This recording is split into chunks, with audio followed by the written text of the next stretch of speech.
नमस्कार मित्रांनो, मी सुजाता आणि सुजाता सावंत रेसिपी या चॅनलमध्ये तुमचं मनापासून स्वागत आहे।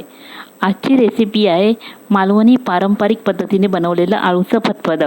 ही रेसिपी मला माझी आई शिकवत आहे आणि तीही मी तुम्हाला स्टेप बाय स्टेप व्हिडिओ दाखवणार आहे, म्हणून ह्या व्हिडिओला कुठे स्किप न करता पूर्ण बघा। चला तर मग आळूचं फतफत बनवायला घेऊया।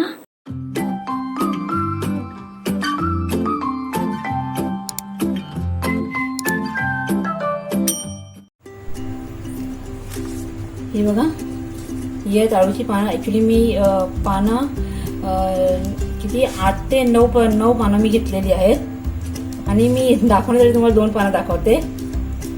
तर ही बघा, ही आळूची पानं आहेत। ॲक्च्युली ही आळू वडीची पानं नाही आहेत, वडी करण्याची पानं नाही आहेत। ह्या पानांना शक्यतो भरपूर खुजली असते, खाज असते, त्यासाठी आपण त्यामध्ये कोकम टाकायचं आहे।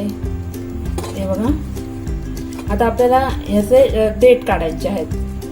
ही भाजीची ॲक्च्युली पानं असतात आणि ह्याच्याच गाठ्या पण बनवल्या जातात, पण आज आपण आळूचं फतफत बनवायचं ह्याचं।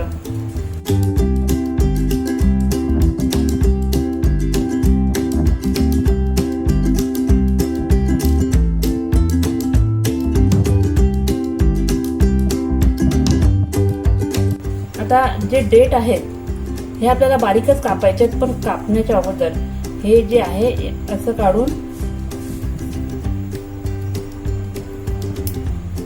हे असे सोलायचे।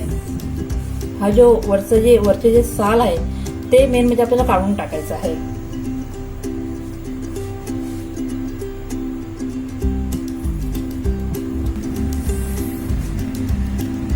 हे साल मी काढलेलं आहे, हे बाजूला ठेवून देते।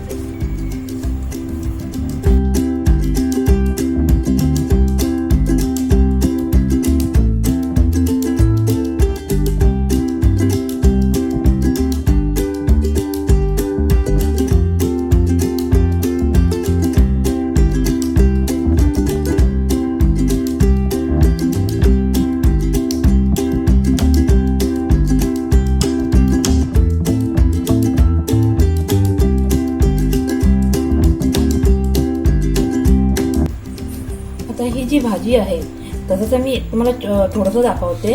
ही भाजी आता आपल्याला स्वच्छ धुवून घ्यायची आहे। तुम्ही बघू शकता भाजी जी आहे ती कापून झालेली आहे। ॲक्च्युली ही भाजी मी नाही कापलेली आहे, माझ्या आईने कापलेली आहे आणि माझ्या आईच मला रेसिपी शिकवते। तर सुरू करूया। मला मी कुकरचं भांडं घेतलेलं आहे। बोल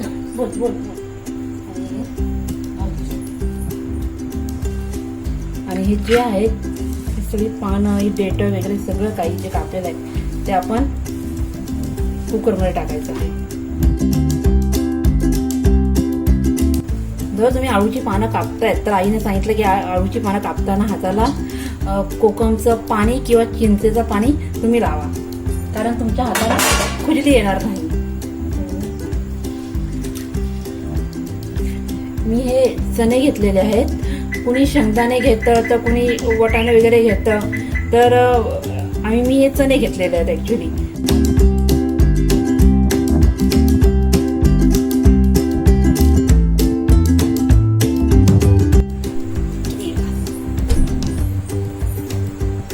तर यामध्ये आपल्याला पाणी टाकायचं आहे।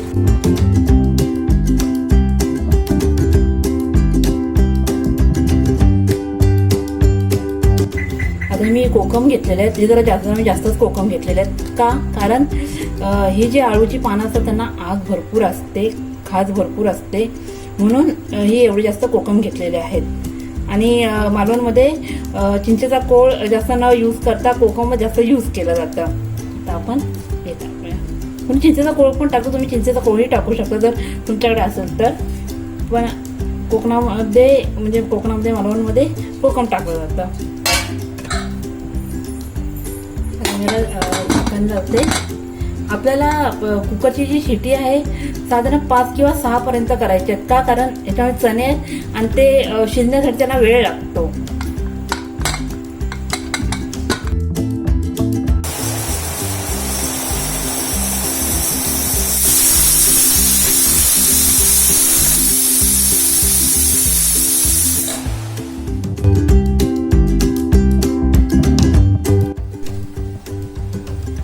कुकर आहे थंड झालेला आहे.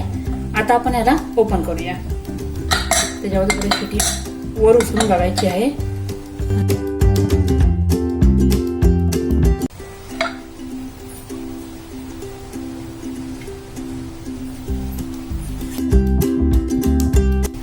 मी माझ्या आईला विचारते शिजलंय का नाही.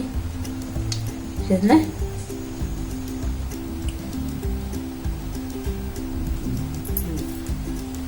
आपले आळू पण आणि आपले वाटाणे पण सॉरी चणे पण दोन्ही शिजलेले आहेत. तर आता आपण ह्याला फोडणी द्यायची आहे. तर चला मग फोडणी देऊया. एक मोठा चमचा तेल,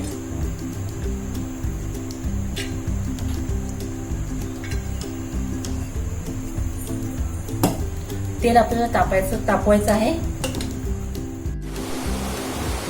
मी हे फोडणीसाठी लसूण घेतलेला आहे. शक्यतो लसणाची फोडणी दिली जाते म्हणून मी हे 7-8 लसूणच्या पाकळ्या घेतलेल्या आहेत. तर लसूण हा असा तोडून मी घेतलेला आहे. मेन म्हणजे याचा ठेचून घेतलेला आहे.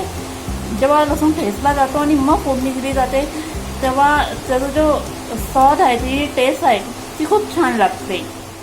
तेल तापलेलं आहे. मी जरा गॅस कमी करते आणि लसूण घालते.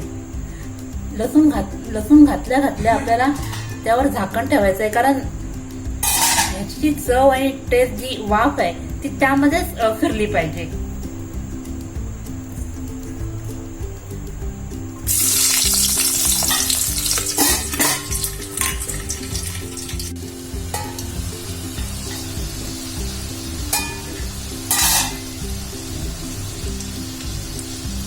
थोडा चमचा हळद,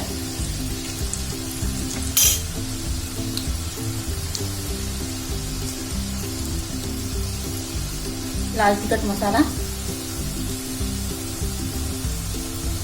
मी 2 चमचे टाकते. तुम्हाला जेवढं तिखट हवं तेवढं तुम्ही टाकू शकता. त्यामुळे मी थोडंसं पाणी टाकते.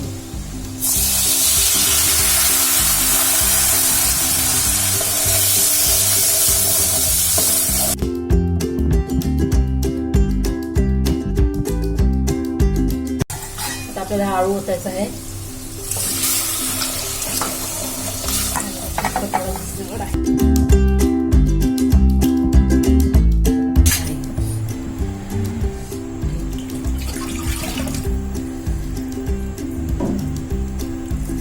थोडं पाणी टाकायचं आहे आपल्याला. मिठाचं प्रमाण मी तुमच्यावर सोडते. तुम्हाला जेवढं मीठ हवं म्हणजे चव तसं तुम्ही तसं टाका.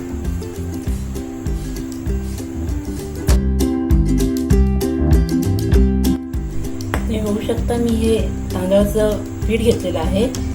ते ही अर्धी वाटी पीठ घेतलेलं आहे. बघा, वाटी जरा थोडी छोटीच आहे पण अर्धी वाटी घेतलेलं आहे.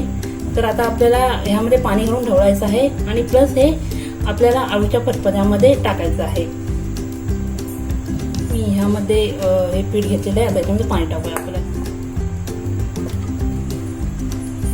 आपल्याला थोडं पाणी टाकायचं याच्यात. तर एकदम पाणी टाकलं तर याच्यात गुटळ्या होऊ शकतात.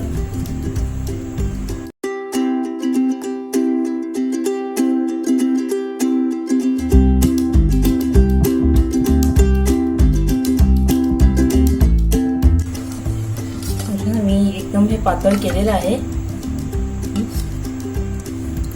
आता हेच आपल्याला आळूच्या फतफत्यात टाकायचं आहे. तेही आळूच्या फतफत्याला उकळी आली की आपण त्याच्यामध्ये हे टाकायचं आहे.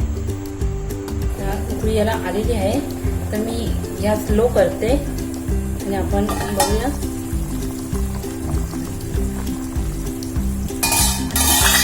वास खूपच छान येतोय.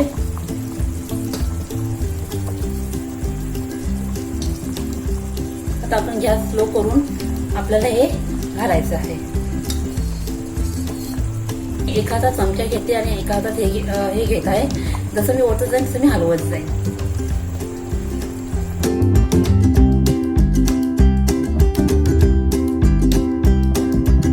आपल्याला थोडा वेळ हलवत राहायचं आहे. नाहीतर जे पीठ आपण जे टाकलेलं आहे, पिठाचं पाणी करून टाकलेलं आहे, नाहीतर त्याच्या गुटळ्या होतील. मग थोडा वेळ हलवायचा आहे.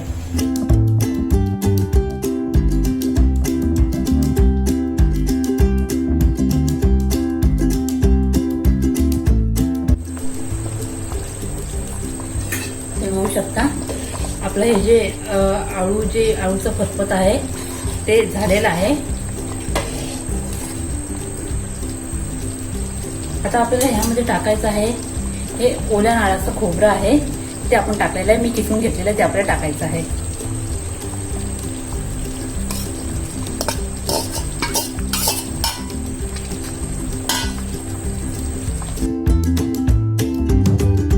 वास खरंच खूप छान येतोय.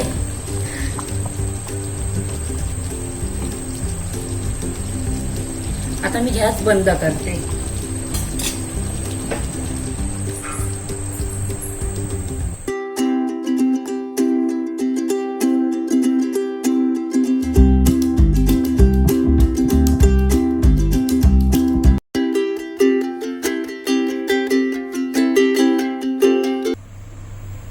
तुम्ही बघू शकता आपलं हे आळूचं जे फतफत आहे ते झालेलं आहे आणि खरंच खूप चांगला वास येतोय.